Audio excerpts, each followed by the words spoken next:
Hey guys, Stay Patient here, back to review another subscriber's trophy collection. Now I'd like to reiterate that if you want to put your name down for this series and have your own account reviewed, you can do so by messaging me privately. Now to do that, if you come to my channel page and click the About tab, this will take you to a screen with the option to send me a message.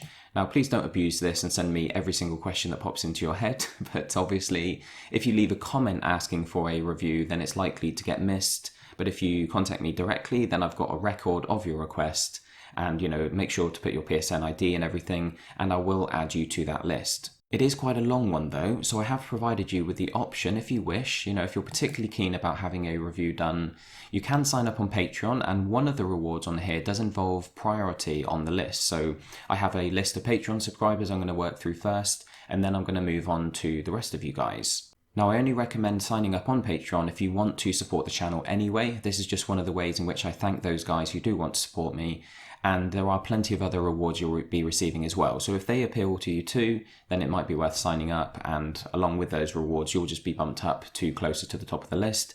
But I have increased the regularity of this show because I want to make sure that it's not just for the Patreon subscribers. I would like to get to the rest of you as well, so I'm going to do my best to try and do one of these every week.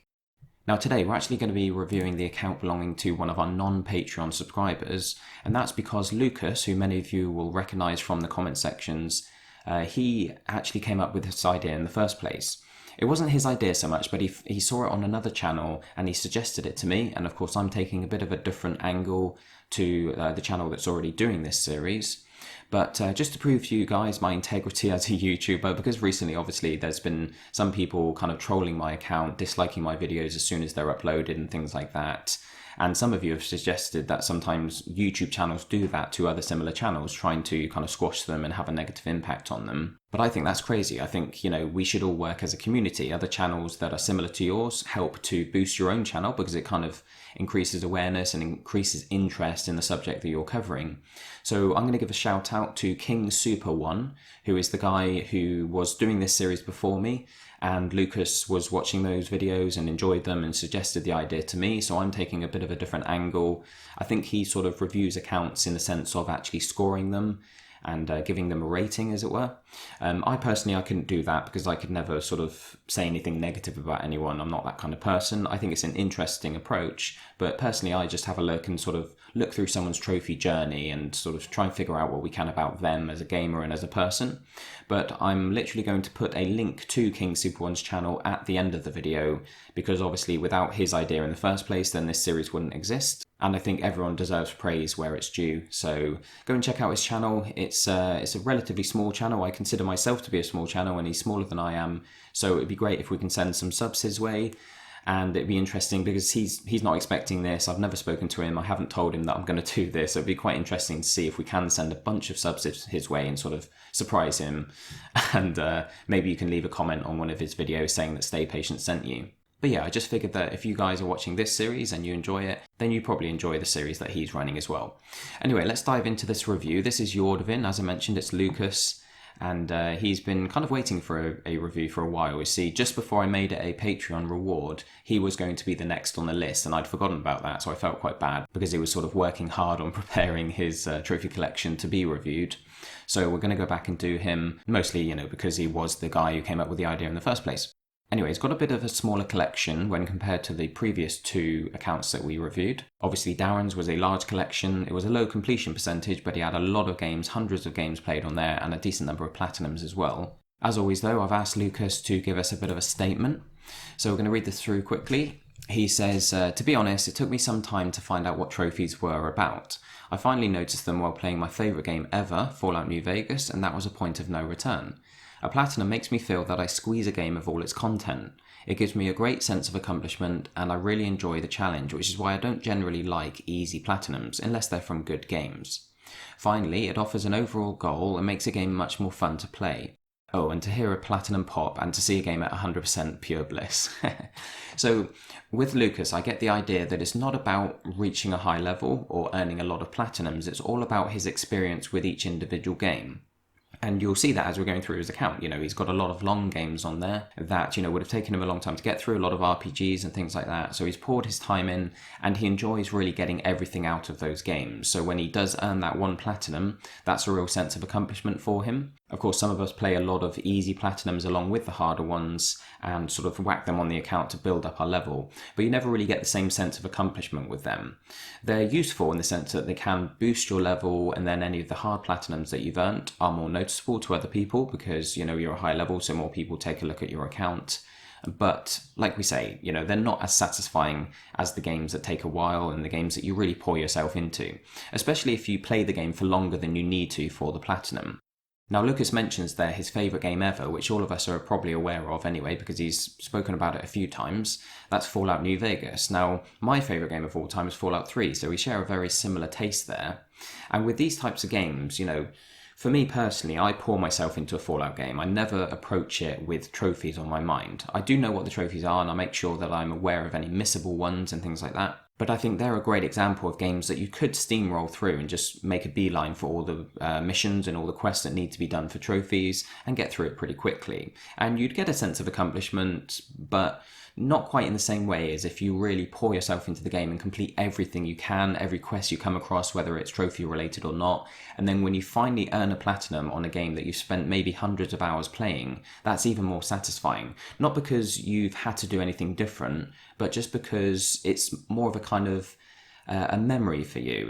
It almost like represents a period in your life as a gamer. You look at that platinum and it brings back all these memories of the time that you spent playing that game. So I think that's the sort of feeling that Lucas gets here. I think he really pours himself into these RPGs and longer titles so that when he earns a platinum, it's not about earning a lot of platinums, but it's about what each individual platinum means to him on a personal level.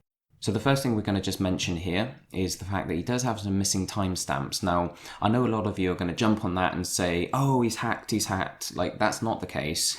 He did explain to me why this is, and it makes total sense. And to be honest, when you hack trophies, it doesn't usually come back with missing timestamps. Usually, the hacker will put timestamps, and if they're a good hacker, they'll try and spread them out and put them in the correct order, but most hackers don't do a very good job, and the reason it's detectable isn't because the timestamps are missing, but it's because they are too close together, or they're in the wrong order, or whatever. So with these, what's happened basically is when Lucas bought a PS3, he didn't set up an account to begin with. He didn't set up a PSN account, he didn't connect to the internet, and he didn't set the time and date. So his PS3 didn't actually have a time and date set to be able to match to the trophies. Now you'll notice that he only really started playing on PS3 around sort of 2013, depending on how long he'd been playing Fallout New Vegas before that. So he's not been on PlayStation very long. I did ask him about his gaming history, and he has been a gamer for 30 odd years, so he's very experienced, but not so much with PlayStation. He never had a PS1 or a PS2, and as you can see, he was quite a late adopter to the PS3. In fact, he bought a PS3, from the looks of it, the year that the PS4 came out. Now, as he mentioned, Fallout New Vegas is the game that got him into trophies. He was playing this and he sort of noticed that the trophies were popping, and because he loved the game so much, he sort of took a look at the trophy list and figured out what he had left to do, just to try and squeeze everything out of the game that he could. Now, I did have a look at his trophies in order of when he earned them, but because of the missing timestamps, it just kind of alternates Fallout New Vegas with Dragon Age Origins and puts them near the start. So it'd be quite interesting to hear from you, Lucas, maybe in the comments, whether Fallout New Vegas was the first game you played on PlayStation. Because as you said, it was a while until you became aware of what trophies were. So I'm not sure whether maybe Fallout New Vegas was the game you were playing and it took you a while you were playing that to understand trophies, or maybe there was a bunch of games you played before that. But I do know that Lucas, although he's new to PlayStation, he has had a lot of other consoles, and he was also playing on PC. That was his main platform at the time, so he was probably well aware of the Fallout games before buying the PS3. One thing that's interesting, and that I'd also like to hear back from you about, Lucas, is which of the Fallout games you played first, because I'm a firm believer of the first game you play in a series is often your favourite, or the first game you play from a developer, things like that. Now, for me, Fallout 3, as I mentioned, is my favourite game of all time. It's mostly because of my personal circumstances when I played it, and it was the fact that it was my first proper Western RPG, sort of action shooter RPG. Now, I played Fallout 3 before New Vegas. I loved New Vegas, even though it didn't review as well as Fallout 3. but it was never going to topple Fallout 3 as my favourite game because I kind of already knew what to expect going in, so it wasn't as much of a surprise. That first moment when you first experience, heading out into the wasteland, especially on Fallout 3 where you leave the vault, everything's quite closed in and you don't really know what to expect unless you've seen like videos of it or whatever. But when you step outside that vault for the first time, and it's the first time Fallout had been sort of 3D and everything, step outside and you see this massive sprawling open world in front of you and sort of imagine all the possibilities, all the people you're going to meet and everything. That experience is unforgettable, and that's why, that's one of the things that contributed to Fallout 3 being my favourite game. So I'd be interested in hearing which of the Fallouts you played first. Obviously, based on the timestamps, I'm guessing that it's Fallout New Vegas, and that would explain why New Vegas is your favourite, why you prefer it to Fallout 3, why it's your favourite game of all time, because our first experience with a franchise is often more memorable, especially if it's been sort of rebooted or brought up to date like Fallout was at the time. I think the same applies when you look at Fallout versus The Elder Scrolls, If The Elder Scrolls was the first franchise you played from Bethesda when it comes to their big RPGs, then quite often that becomes your favourite because their open worlds are just so fascinating and so memorable that when you play one of their games for the first time, it really sticks with you. So I'm a firm believer of the idea that whichever one you play first is often your favourite. That's not true for everybody, of course, but I think that's probably what's happened here. New Vegas is his favourite game of all time, but he loves Fallout 3 as well. As you can see, he played it straight after by the looks of things, depending on the timestamps. And that's obviously based on his love of the franchise. And later on, we see that he did go ahead and play Fallout 4 as well. In fact, I think Fallout 4 is an even better example of what we were mentioning earlier about how you can go into a game and just make a beeline for the trophies and, have a sense of accomplishment about it. But you can also play a game to death. You can really rinse it of content, as it were. Most of the missions and quests in Fallout 3 are required for trophies. There aren't a huge number of quests, but they are very fleshed out, They are big quests, they're big side quests that feel like story quests in other games, So if you pretty much 100% Fallout 3, then you're going to be earning most of the trophies. But when it comes to Fallout 4, there's a lot of stuff you don't need to do for trophies. In fact, most of the trophies that are quest-related refer to the story quests because you've got the different sort of endings. So you've got multiple story quests branching off to reach all 4 different endings. So when it comes to Fallout 4, you get that even greater sense of accomplishment if you really spent a lot of time playing everything and maybe didn't even look at the trophies. You just kind of saw that there was branching endings, so you're like, right, I'll make a save at some point and I'll do those endings. But if you really spend a lot of time trying to do everything in the game, doing every quest you come across, and then when that trophy pops, when the platinum unlocks, that just gives you a real sense of satisfaction because you've earned it through just playing the game rather than sort of trying for the trophies. You've earned it because you love the game and you've been rewarded for the amount of effort and the amount of time that you've put into it. Dragon Age Origins is obviously another RPG. I've never actually played this series at all, but I know they're really well regarded. Obviously, a lot of time has gone into this. We don't know exactly how long with the missing timestamp. Same goes for Final Fantasy 13, actually. This is a game that I played on my old account, and it was around the time when I was sort of making a transition to a new account or considering the possibility of doing so. So I never actually went back and fully 100%ed it. I do know that it's quite an undertaking though. It is a long one, and that's one of the reasons I didn't 100% it while I was playing it. I just kind of played through. I was focused on the trophies, but then there was a lot of stuff I had to go back and do. So it's really time consuming, this one. And a lot of people don't enjoy the Final Fantasy 13 series, 13, 13-2, then you've got Lightning Returns, of course. And I do agree that they're not as good. The stories and everything, the combat is not as good as your typical Final Fantasy games. But I think 13 was an okay game. I quite enjoyed it. It was probably better than the follow-ups. So, I'll be interested in seeing how much fun you had with this. I don't actually see any other Final Fantasy games on the list. I may be mistaken, but maybe his experience with Final Fantasy 13 put him off playing any of the others.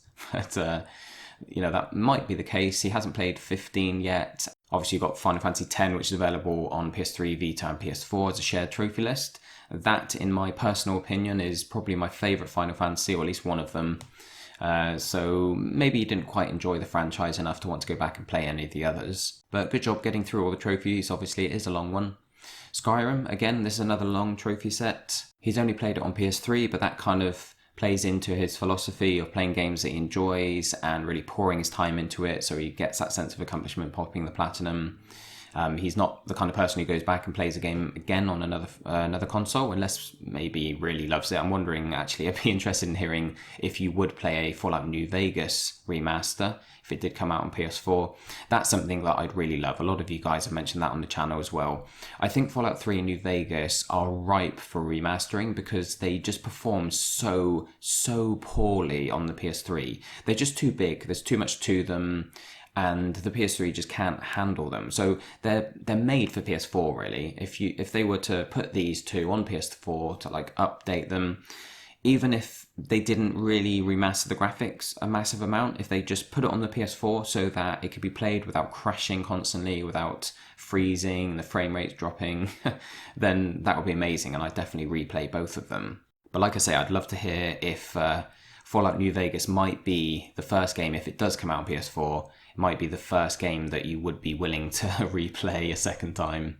So we've jumped ahead a fair bit here. We're up at 2015 now. He started off in 2013, but obviously these are long games. I get the impression he's not in any rush to finish the games, like we mentioned before. He's trying to get everything from them, and maybe he doesn't have a huge amount of time for gaming anyway. So he's sort of taking his time with these big RPGs, really getting his money's worth, which I think is the best way of experiencing them. Borderlands 2, I love that he's played this. Most of you will know this is, among my favourite games of all time. I think it's absolutely brilliant. And I actually saw a video recently talking about Borderlands 3. Some of you may have seen this. It was during GDC, I think it was. And they were talking through their sort of graphical engine. They've created a new engine. I'm not going to go into it in depth. Obviously, you guys can check out the video if you're interested. But just the fact that they're now talking about Borderlands 3, they had basically leaked that it existed. Obviously, a lot of people were questioning it. We weren't sure whether there was going to be another one. It made sense that there would be. But a few years ago, one of the main guys at Gearbox actually said that he was a bit concerned, a bit worried about making another Borderlands because he knew that the expectations for it would be so high, and he felt like maybe they wouldn't be able to do everyone's expectations justice. He said that he wasn't sure what direction they should take, what kind of game it should be, and how they could bring it into the next generation.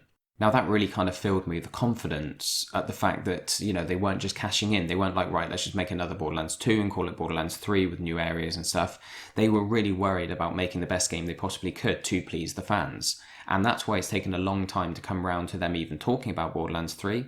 Obviously, Borderlands 2 came out in 2011, I think, so it's been 6 years already, nearly. Obviously, we had the pre-sequel, which was a different development studio, but Gearbox themselves haven't made a Borderlands game for 6 years, and it's going to be a long time yet, because they're only just now talking about the very basics of the engine that they're creating. So I'm really excited for this, because the fact that they have held off, the fact that they were concerned about making the game right, that really bodes well. I'm super excited. I'm just really happy that they are now, at the point where they're happy talking about it, confirming it, discussing some of the features, even if it is just related to the engine itself. Anyway, we're getting a bit sidetracked with my love of Borderlands there. He's played The Walking Dead, but as he mentioned in his comment, he said he doesn't really like easy games because they don't give him a sense of accomplishment, and that's totally fair enough, of course. He said he'll only play an easy game if it's a fun title, if it's something enjoyable. So The Walking Dead is definitely an example of that. The story's great. I really enjoyed the first season and the second one, really. And he's gone ahead and played that, but he's definitely not played it just for the trophies, because he doesn't have, apart from one other one, he doesn't have many of the Telltale games on his list. And he hasn't gone back and replayed it on PS4 or PS Vita to stack the trophies. This is very much a reflection of Lucas as a gamer. Rather than just being games that he has played for the trophies, this is really the games that we know he wanted to play, the ones he enjoyed, the ones that kind of represent his preference, his taste when it comes to genres and franchises.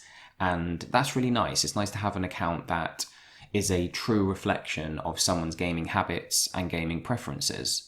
He's played the Lord of the Rings Conquest here. I'm guessing he's probably a fan of Lord of the Rings. He's played Skyrim, which is kind of reminding me of a Lord of the Rings type universe. He enjoys his open world RPGs we've seen. And so he probably tried this off the back of it being an RPG, and maybe he's a fan of Lord of the Rings anyway. That's kind of the reason I played it. And he hasn't finished it, which is thoroughly understandable because it's not really a good game. It's very basic. It's very dumbed down. It's almost like a kid's RPG. And yeah, it almost feels like one of those kind of platformers, like a PS2 sort of kids platforming hack and slash game.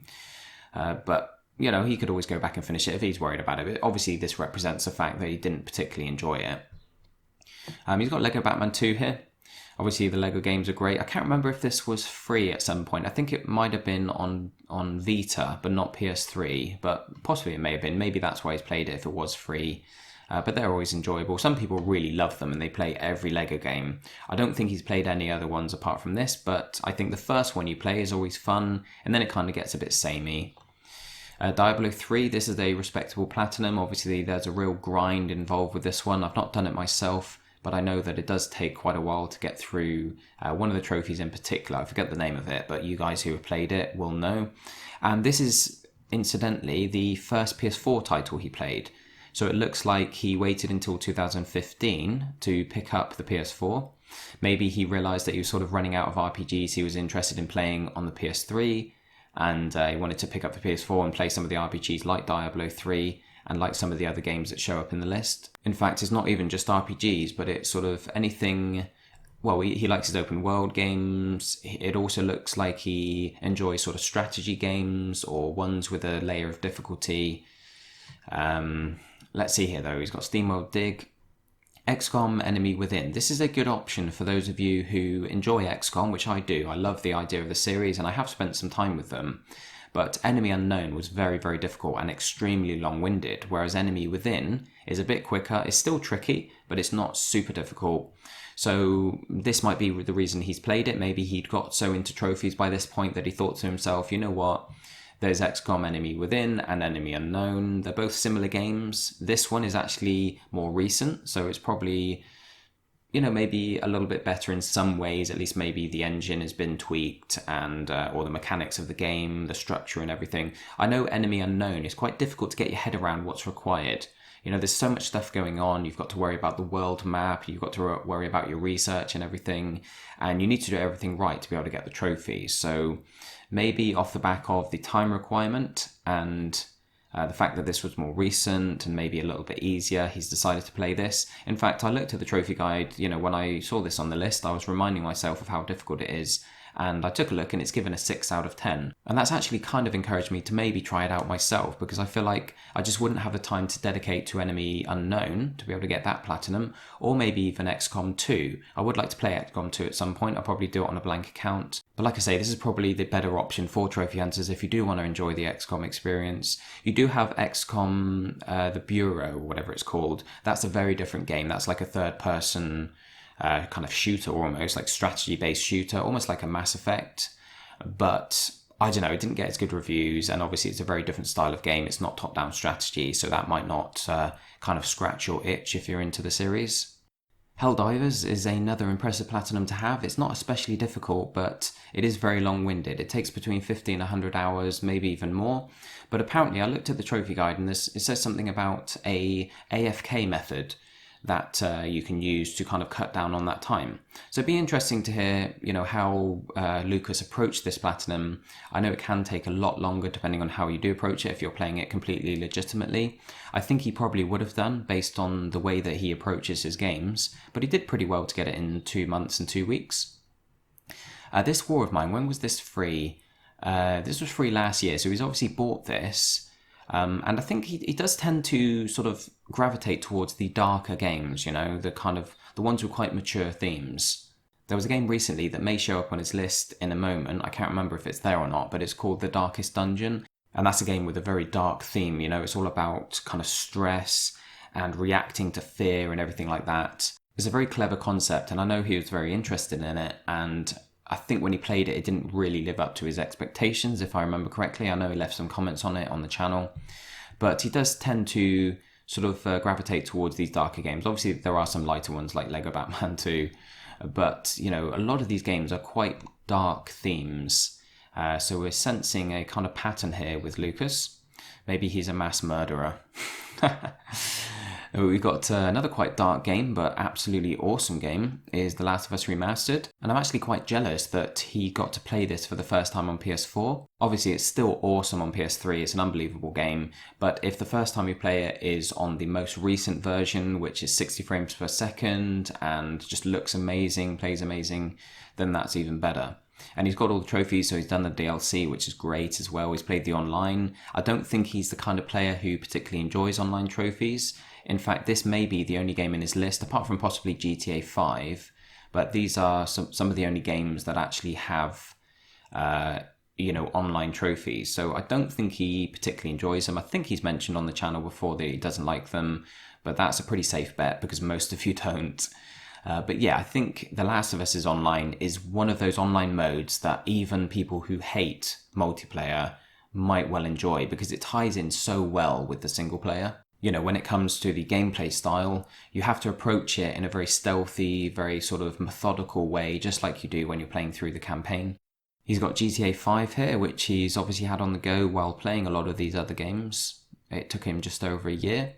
That's another impressive one, very long platinum and long 100% with the DLC as well. Dying Light, he's got a few more trophies for. This is a bit of a sleeper hit. This is one of those games that did quite well, but probably deserved a bit more praise than it got. I really enjoyed it. There's something new here, by the way. Some of you may not have noticed on psnprofiles.com. When you hover over one of these trophies, it changes the percentage. And this is really cool, actually, and very handy, because what they've done is they've added in the Psn Rarity. So as many of you will know, when you come onto this site, the percentage that you're seeing is basically the percentage of people that are on the site that have earned the trophy. Now, when you go on the PlayStation itself, on the PS4, and you look at your trophies, you can look at the rarity there, and it will be a completely different percentage because that takes into account everyone who's played the game. So when you look at this, the percentages are going to be very, very different. You've got here sort of 41%, and then it changes to 25%, 18% goes down to 3%. So basically, this is a good example actually. Italian Plumber, this is a trophy that you wouldn't automatically do usually. You're using a particular skill and a particular weapon to get a kill from, dropping down on an enemy. For the most part, you'd need to know that this was a trophy to work for it. So when you look at the overall percentage of everyone on PSN, it's only 3.9% because that probably represents the kind of percentage of people who played the game who are trophy hunters, along with a few people who might have accidentally got the trophy without trying. Then when you change it to just people who are on PSN profiles, that means that the majority of people here are obviously trophy hunters, so the percentage goes right up because it's the kind of trophy that only trophy hunters are really aiming for, and a lot of people who just play games for fun and don't really care about the trophies might not earn this. So this is actually really handy because when we do reviews of trophies and when we do the trophy update each week, you can change the setting at the top. You can change it, where is it? Here. So you can put it in rarity on PSN, so PSN profiles or PSN. So when we're looking at trophy sets and trying to figure out how difficult they are, we can actually use the percentage of the PlayStation itself. So this is just a little side comment. It doesn't really relate to the review we're doing here, but this is something we're definitely going to use in the future. It might be a bit confusing at first because we're so used to using the PSN profiles rarity that when you look at these sort of new rarities, the PSN ones, and they're really low, you might think, wow, they're super hard. But obviously you have to bear in mind that the rarity we've been using up until this point is much higher. The percentages have been much higher because of the fact that we're just looking at a collection of trophy hunters, how many people that are members of this site have actually earned the trophy. Anyway, I'm totally rambling on now, guys. I apologize about that. He's missing the trophies. Oh, he's done... Yeah, this kind of backs up my theory that he's not that into online trophies because he's done the single player DLC, which is the following. This is actually something I need to find time for. I've not done myself yet. He hasn't done... Okay, so he basically hasn't done any of the online trophies or... Well, I suppose these are single player challenges, aren't they? But they're a real pain. I actually glitched these. I used the glitch and put up a video about it on my channel, which probably doesn't work anymore. I'm guessing they've probably patched it. You might be able to delete the patch and still use it. But those were very difficult. All these trophies here are... Let's have a look. These are all related to the Bozak Horde. And that's basically almost like a raid. So you go in with a group of people, and there's some trophies that involve unlocking different types of arrows, and that involves completing it in a certain time or with certain challenges finished. And yeah, it was actually really fun at the time, but it's the kind of fun that I don't want to do again, you know? It's one of those I felt a real sense of accomplishment with. I found quite difficult, but enjoyed it because I really poured myself into learning it and getting good at the Bozak chord. Yeah, that was fun. But let's sort of head back. I don't know why I scrolled up there. Let's go back to his list and carry on going up through his games. Okay, so we've got Journey here, which is another easy 100%. As he mentioned, he only plays easy games if they're fun, and I'm sure he enjoyed this because I absolutely loved it. It's just one of those magical experiences that if you're in the right mood for it, it can really leave a lasting memory sort of imprinted in your brain. It's very, very simple, but just the way they approach the multiplayer aspect of it, the fact that you can stumble across people, you don't know who they are. They're almost like NPCs in the game, but you know that they're being controlled by other people around the world. You don't know what their name is. I think you can go to your recently met players in your friends list and it might come up there, but it doesn't have a name above the head. But you know, you can't talk to them, you can't communicate via chat, you know, on a headset or anything like that. But you do have literally one button you can use as a kind of signal, and you have to try and interpret what the other person's saying. He's trying to sort of get you to go to where he is, or maybe asking for help or something. It's literally just one button. It lets out like a bong, and it's really weird, but it's really clever. And I don't know, there's just something about it. You feel like a connection with that person, that complete stranger who you're never going to meet in real life. You're never going to know their name or anything. And I actually played it with a friend of mine. We took a while sort of trying to get put into a game together because you can only have two people together at one time. And if one of you carries on into the next level or the next area, then they leave the other person behind and then they're split up. And, you know, they might stumble across someone else. It's like an organic online experience, basically. But I was able to meet up with a buddy of mine and we played through a few sections, but then we lost each other somehow. I think if you get too far ahead in the same area, even if you don't move on to the next area, it can kind of separate you. But then later on, it was so weird. We were actually chatting on the headset at the time, you know, via a party because we were, you know, we'd set that up that way. And later on, I bumped into someone else and he bumped into someone. And because it happened so close together, you know, we both bumped into someone at the same time, basically. We were trying to figure out, we were like, have we met each other again? And obviously we did some movements and kind of played around to sort of signal to each other. And we had found each other, like through pure luck. It was when the game first came out, so there was like thousands, hundreds of thousands of people playing it. And the fact that we stumbled into each other again was just amazing. Just that experience, that way that they handle the online is just so clever. And it just, I don't know, there's something about it. It's like the best simple game that I've played because there's really nothing to it, but it's just so much fun. The ending of it is awesome as well, actually. I was just remembering, you sort of start climbing a mountain because the whole thing is about reaching a mountain, and you start climbing this mountain, it gets really snowy, and the scarf that you've had that's given you your power all the way through the game, allowing you to jump high and everything, that starts sort of breaking away and you're losing your power and you're moving really slow. You get slower and slower because you're gradually freezing. And I remember sort of me and my buddy, because you can kind of charge your scarf by being close to another player, we were both stood next to each other. We were all huddled together trying to climb this mountain, trying to stay out of the cold and get into shelter and stuff. And then, you know, that's just such a powerful experience. It actually left us speechless. We weren't even talking on the chat. Then when we reached the top of the mountain, you finally break through, you know, through the clouds, and you get back into the sun and you get all your powers back and it's all bright and cheerful and everything. And it's just such a powerful moment where you're just flying through. You've got all these pads that allow you to keep flying up through the mountain, and the music and everything rises. It's just, it's amazing. You can tell I love it. And I'd love to hear if Lucas enjoyed it as much as me. But for me, that's one of the most standout experiences in gaming. Just because of the way I was with a buddy and just the way things played out was just amazing. I'd love to hear from you as well about Nom Nom Galaxy, Lucas, because this is one of the games that almost made it onto my easiest free platinums list, because I looked at the trophy guide and a lot of people have given it a low rating on the difficulty thread, but it's got a very low completion percentage. If we have a look at it, you'll see 1.3% on psnprofiles.com, 0.1% on PSN. So that's insane. I mean, for a game to have 1.3% on this website, that means it's like among the super, super rare platinums on PS4.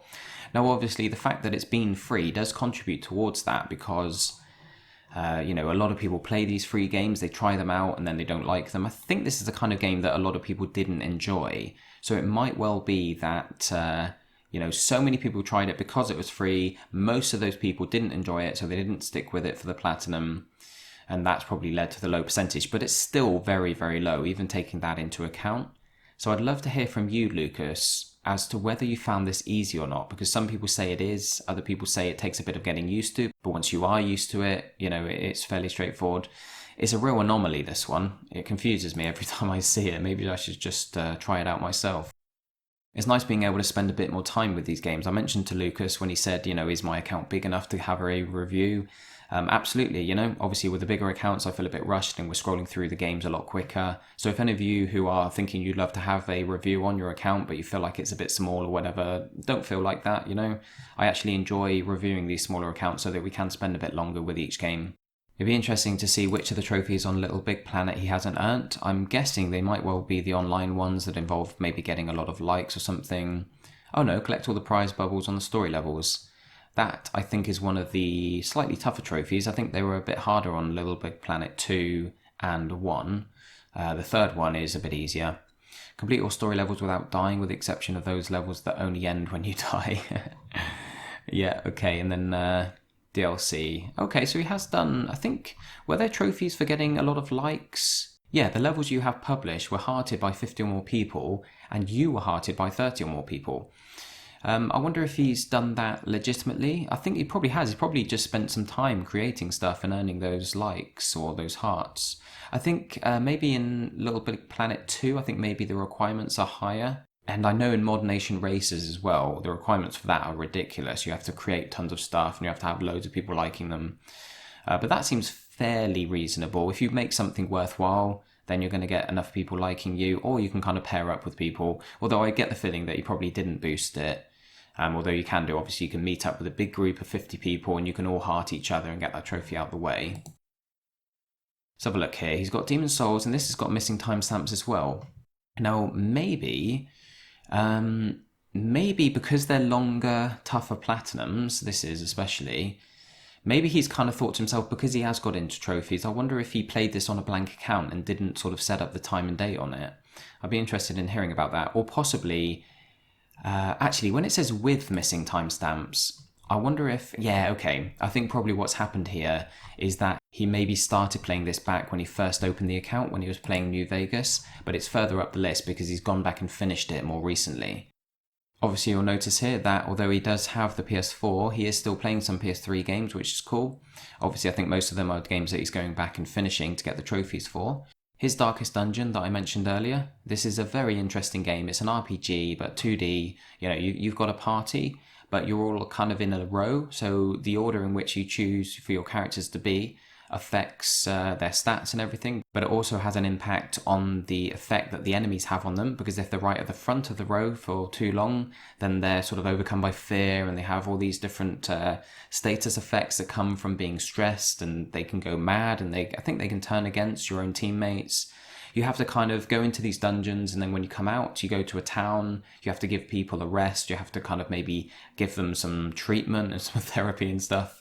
But if you take them too far, then they're unusable because they just go insane, literally. Batman Arkham City doesn't have a platinum for, but this is more recent now. We're getting up to sort of the end of last year. And so I think, these first few trophies in the game he probably earned back in 2013 before he'd set up his account properly. And now he's gone back more recently. He's been playing it throughout last year on and off. Maybe he's not having as much fun with it because he's sort of playing it for a little bit, maybe a couple of days there in April, and then again in October. I mean, I've not got these in the order in which they were earned, but it looks as though he did sort of go back in October and November trying to finish things off. He's still got some of the challenges to do, basically, and also New Game Plus. So I think that's probably just a case of time, and some of the challenges can be quite tricky. That will ultimately result in his sort of 100% trophy there, Perfect Night Day 2. But yeah, with this being more recent, it could well be that he's sort of in the middle of trying to finish that one off. We've got Red Dead Redemption here. We're going to have a look at this because this is one of those games that is very difficult to complete now based on the fact that the online was hacked. Now, this is a huge game. 734,000 people played it on here, making it among the more popular games, on the site. The online stuff here, he's got the platinum, so he's done all the online required for the platinum, and he did that back in 2014. In fact, the platinum itself took him, if we put them in order of, order of date. Where's date? There we go. He started playing it in January 2014, sort of midway through, and he finished it. Is that right? Hang on. Surely he... Oh, sorry. I'm getting confused. I was like, January? Why has it gone back to January? That's because it's 2017. Sorry, guys. Okay, so let's go to the platinum. There's the platinum. 2nd of March. So that's only a month and a half. That's pretty good going because it's a big game and doing all the online can be a bit tricky. Now, since then, in fact, I think it was sometime in 2014, probably a few months after he finished the plat, some hackers hacked the game, hacked the online portion, and Rockstar have never really sorted it out properly. So when you play it now, sometimes you'll notice loads of civilians lying on the floor. And what the hackers have done is they've put these civilians around that you can shoot to kill, and you'll get 1 XP, as you do when you kill civilians in the online portion. But that 1 XP will just repeat, like super, super fast, over and over again. And it's basically a way of people leveling up just infinitely. They just sit there, they shoot a civilian, they sit there, and their XP just keeps climbing until they stop it. Now that sounds very useful for leveling up, but it's also introduced a whole load of new glitches and just problems with the online. It's very difficult to even get into a game with anyone.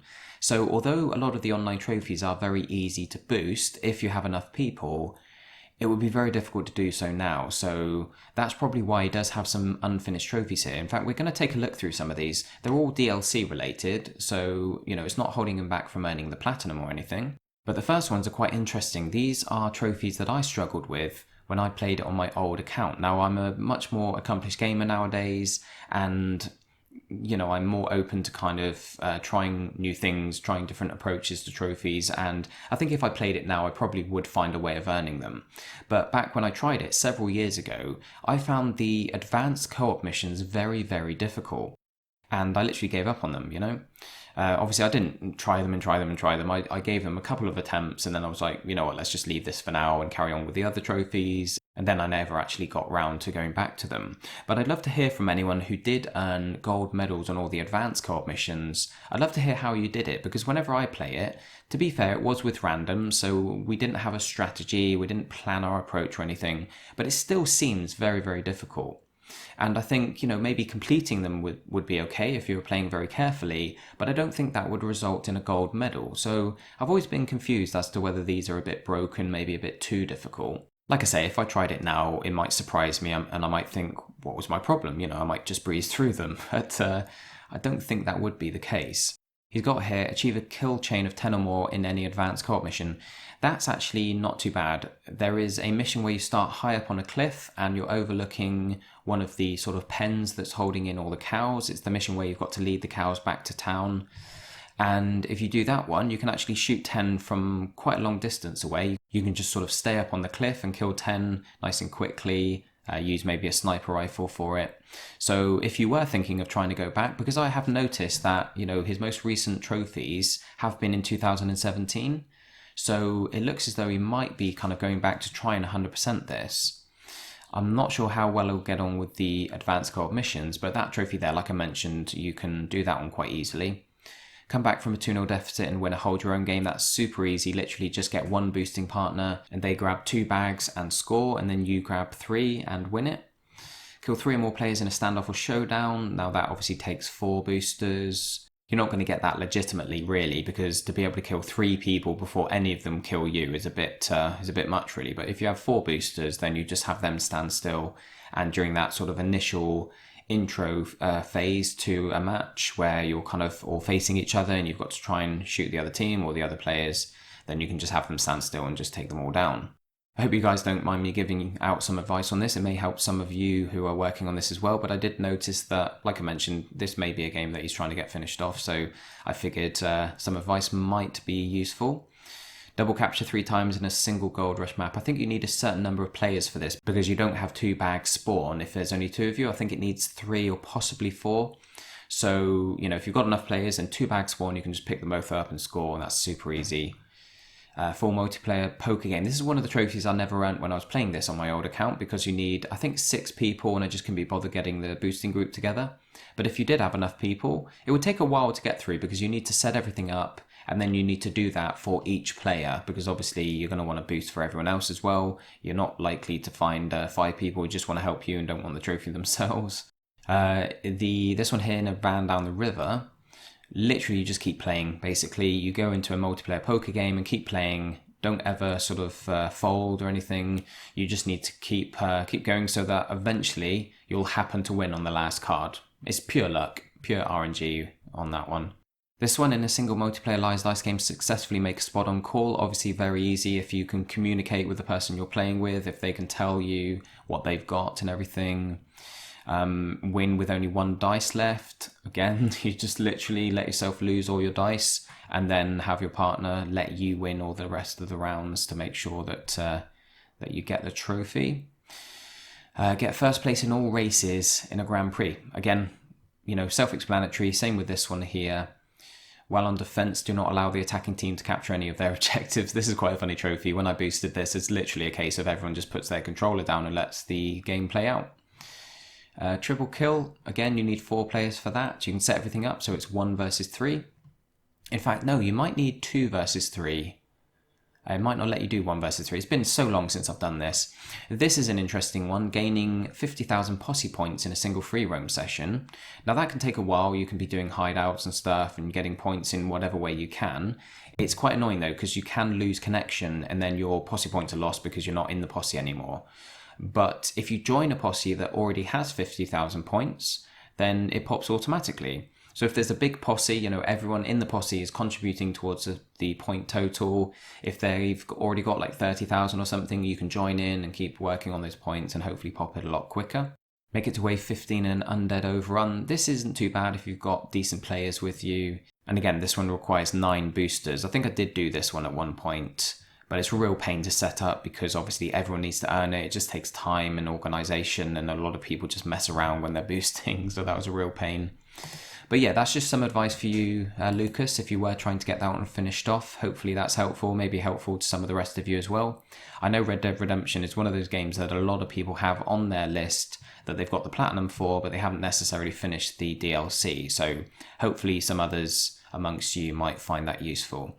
Fallout 4 here, we've kind of already spoken about this. Great game. A lot of people do prefer Fallout 3 New Vegas, which I agree with. Fallout 3 is still my favourite.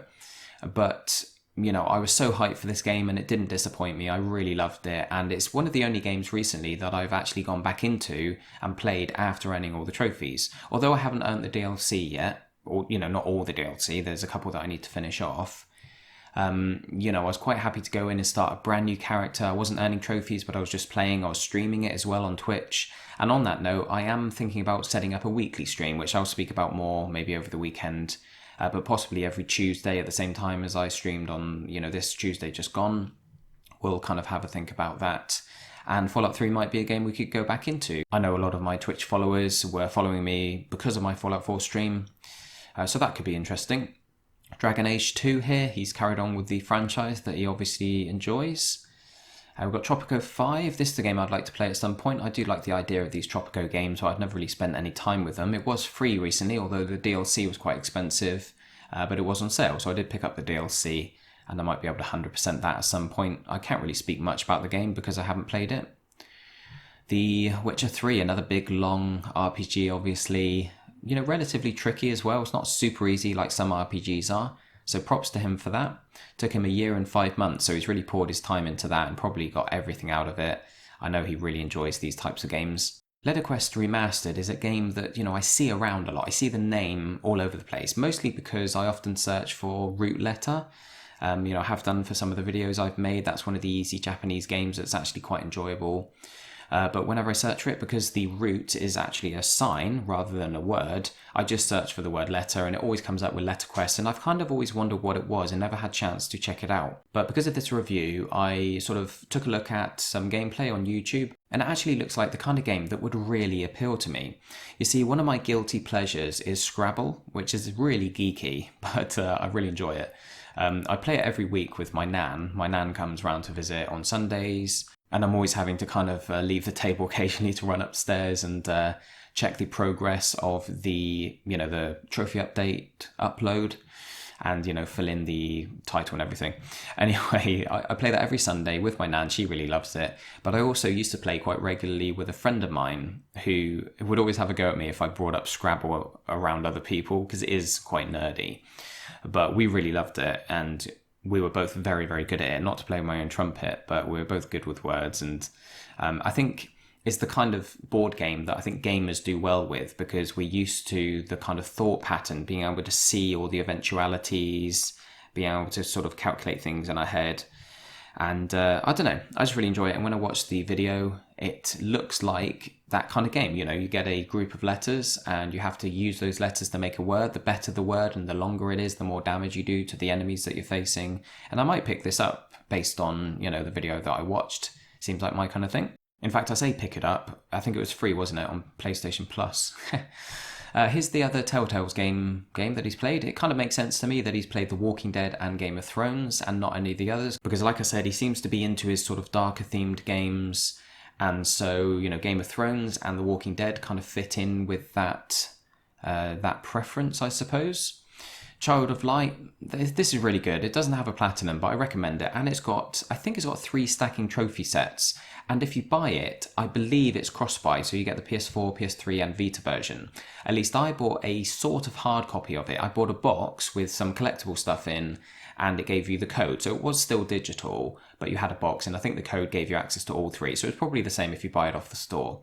So you can sort of 100% this game 3 times and earn more trophies from it. It's just really enjoyable. It's quite different. It's a 2D RPG where you're controlling the girl, but you're also controlling a light that flies around, and you can use the light to collect, grab collectibles that are out of your reach, and to pull switches, and also to charge you up, charge your special attack when you're in battle. Kind of like a turn-based battle system, but with a twist. And I can't remember exactly how it works, so I won't go into details, but it's really quite interesting, and it's quite a unique system.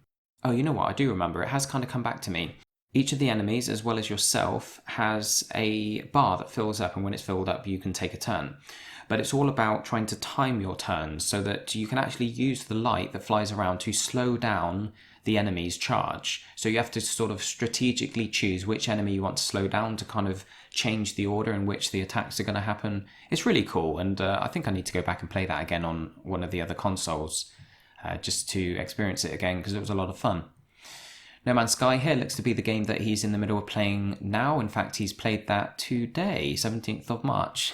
So as I'm recording this, maybe he's literally on No Man's Sky as we speak. It looks like he's working on the DLC, which I haven't played myself yet, but I do need to get around to doing that at some point.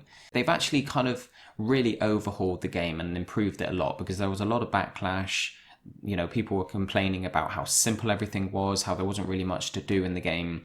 So they've pretty much redone everything. They spent a long time doing it. It was months. We didn't even really hear from Hello Games for a while, and I think that's because they were really knuckling down to try and sort their game out.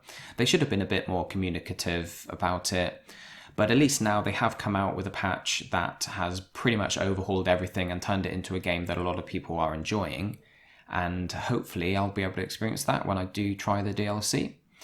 But yeah, so that seems to be what he's on right now. So that is Yordavin's account, guys. I hope you don't mind me going into a lot more detail on some of the games and sort of giving my opinions on, how I felt about the game when I played it, and also a lot of advice on Red Dead Redemption. I hope that didn't bore those of you who have already done it or don't plan on doing it. But that's one of the things that these reviews should be all about, is like giving out advice on how to finish off games that haven't been completed. Obviously, the last 2 reviews I did were both very long, so I didn't really have a chance to do that. But it's nice to be able to focus on each game in more detail, like I said before. So I want to say thank you to Lucas for letting us review his account. He's got a very nice completion percentage here, so congratulations on that. Obviously, that's something that really gains an account a lot of respect. Some accounts are high level, and people notice it off the back of that. Some accounts are lower level, but high completion rating, and maybe got a lot of impressive platinums on the account. There are a lot of games that would have taken him a long time to finish, so he's put a lot of time and effort into this account, and it's very impressive. Well done, Lucas. Keep it up. And there we go. So next week we'll be covering one of our Patreon subscribers. I haven't had a look to see who it is yet, but like I mentioned at the start, please feel free to put your name down on the list, or message me and ask me to do so.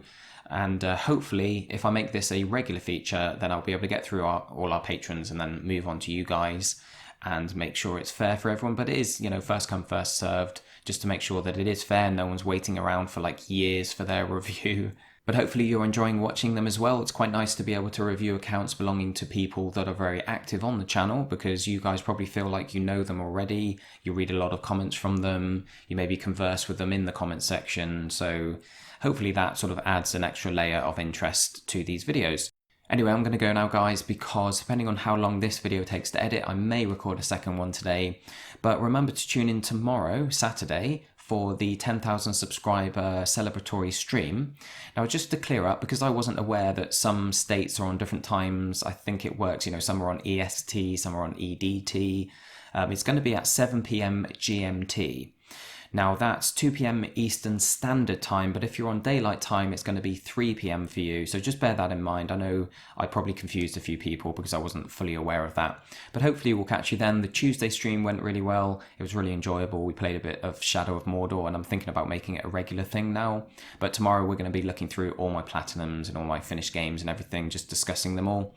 So hopefully that's going to be a lot of fun, and I'll catch you then. So have a good one, guys, and I'll see you later. Cheers.